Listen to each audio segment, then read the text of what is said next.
A former cop is set to go on trial for murder. Good evening. This is CTV News. I'm Patricia Vallone. Well, it's been 3 years since a handcuffed William Green was shot and killed in the front seat of a police cruiser by former Prince George's officer Michael Owens.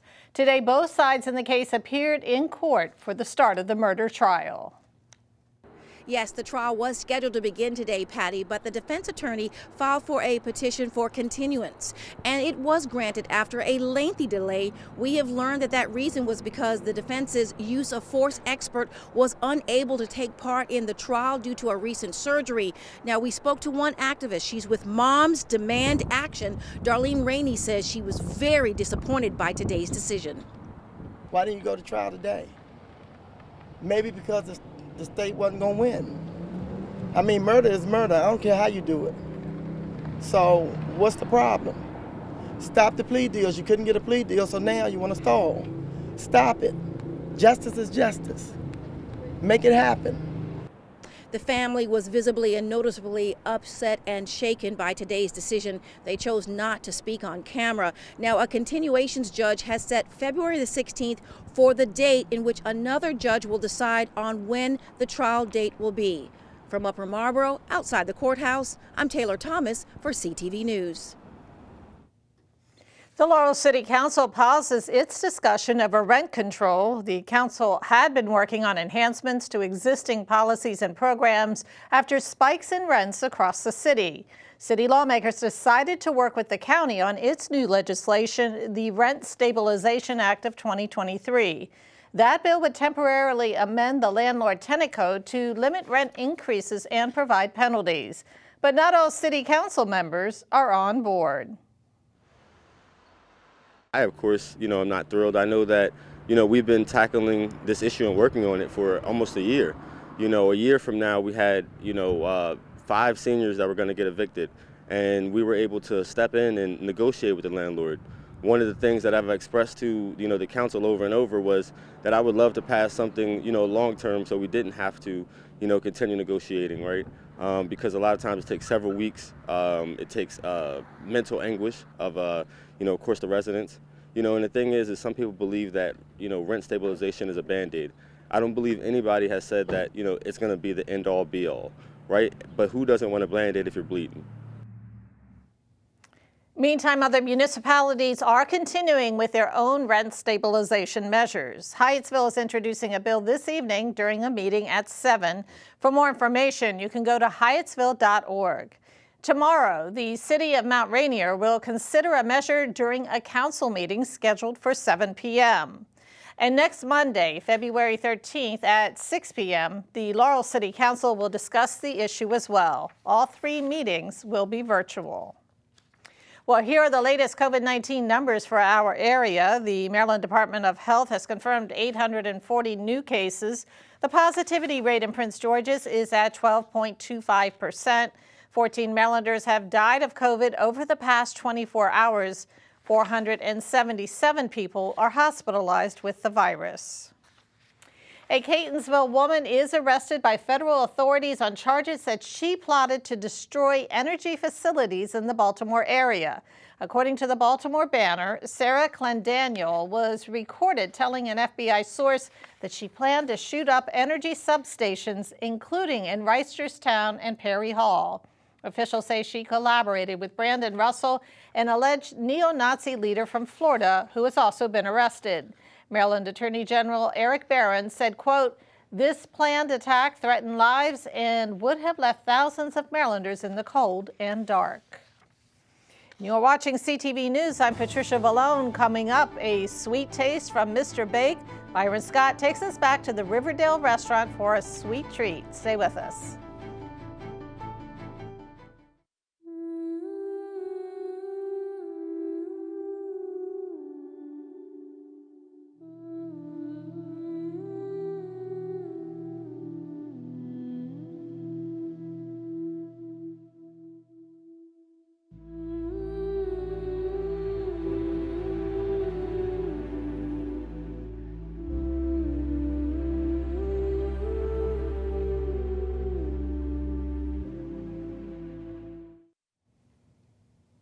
Welcome back. Well, Prince George's police are investigating a fatal crash from over the weekend.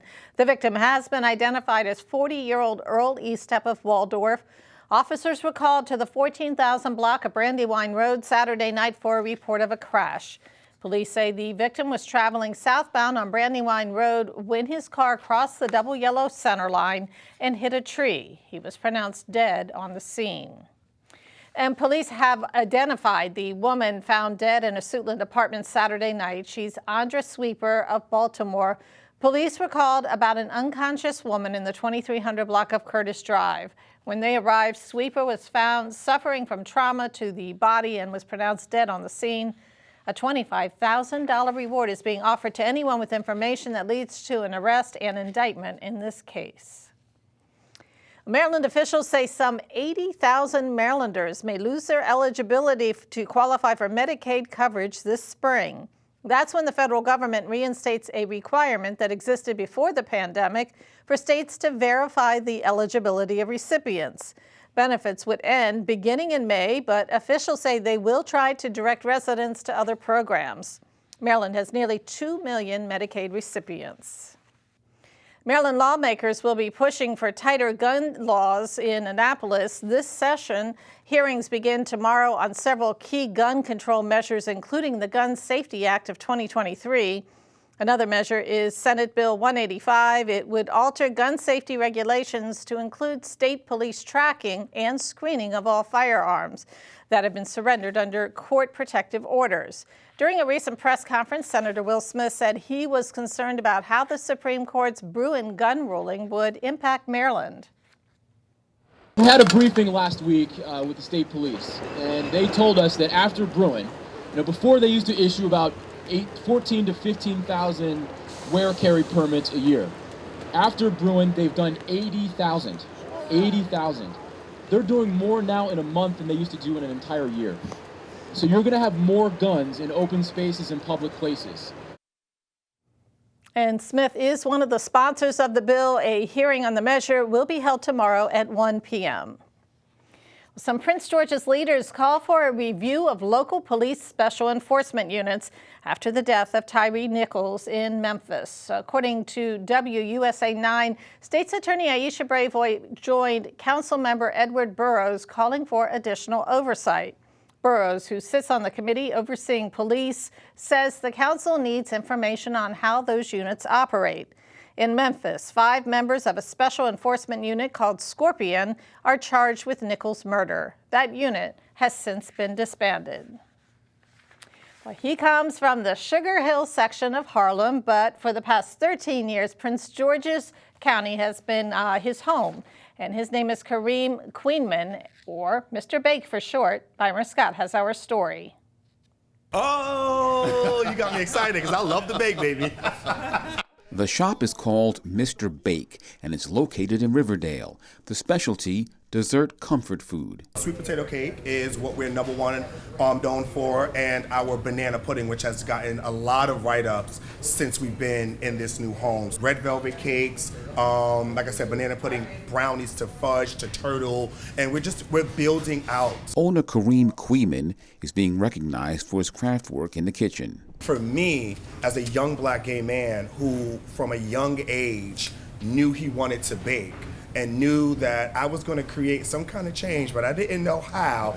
He is one of 20 people nationwide to be named a semifinalist for a James Beard Foundation Award in the Outstanding Chef or Baker category. And for me, it makes me feel really, really happy to be recognized for what I'm doing in my industry, which is creating space for people that look like me, who are young, who are black, and who are queer. The aroma of his baked goods is also reaching noses in high places. This is like the Final Four. It's that big. It's the Final Four for the food industry. On Friday, he was awarded a congressional citation from Congressman Glenn Ivey for his work. It's a business that's thriving.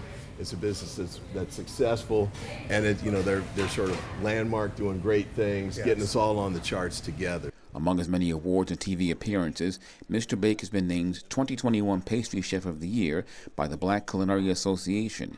He was named America's Best Baker for 2019 in a local competition. For me, a lot of my recipes, my food story comes from my family.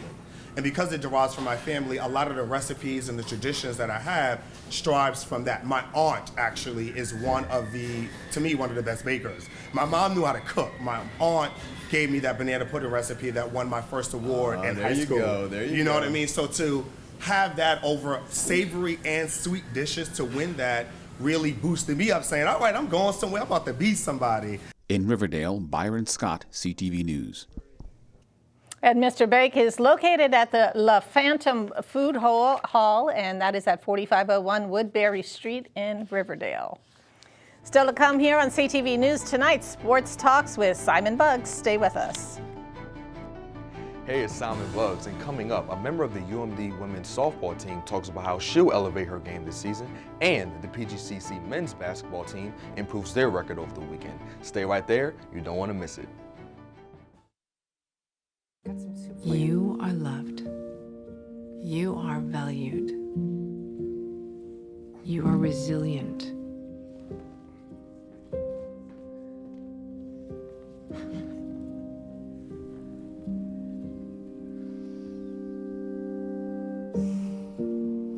You got this. You're there for them. We're here for you. Find free care guides at aarp.org/caregiving.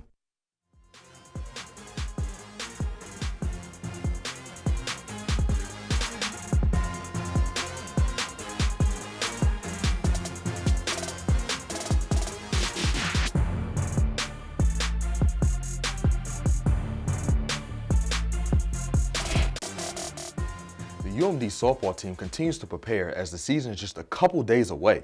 Coming into a new season, players are looking to improve, and pitcher Courtney White spoke on what she'd like to do to take her game to the next level. I think the biggest thing was attacking batters early and just knowing exactly how I wanted to get people out. Sometimes as a pitcher, you kind of fall into just wanting to strike everybody out necessarily, but that's not always the key. Sometimes it's feeding the defense or getting that out in the shortest way possible rather than throwing a lot of pitches to do that. So I think that's the biggest thing for me going forward, that I'm just going to attack batters early, and then the best outcome will come of my doing that part. The softball season for the Terps begins on Thursday versus Oregon.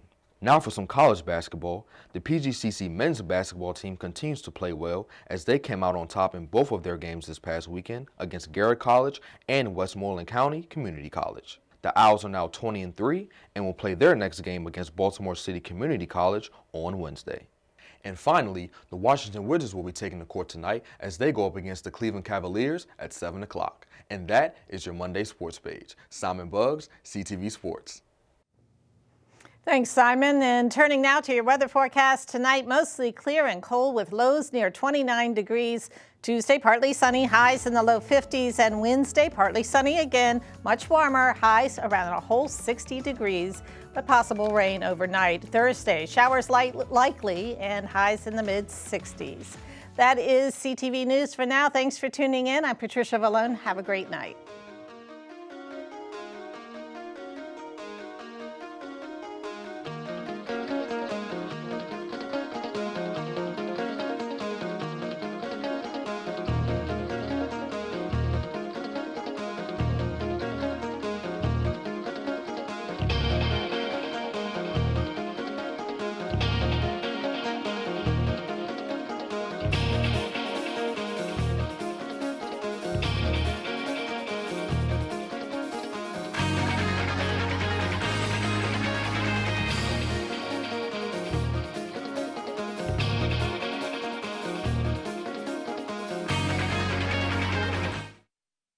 A waterfall made of fire.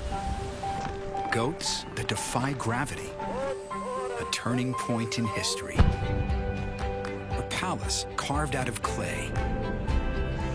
A place where we grew wings. A thunderstorm beneath your feet. An eternal torch and an enduring dream. National parks are extraordinary. So is the support you give them.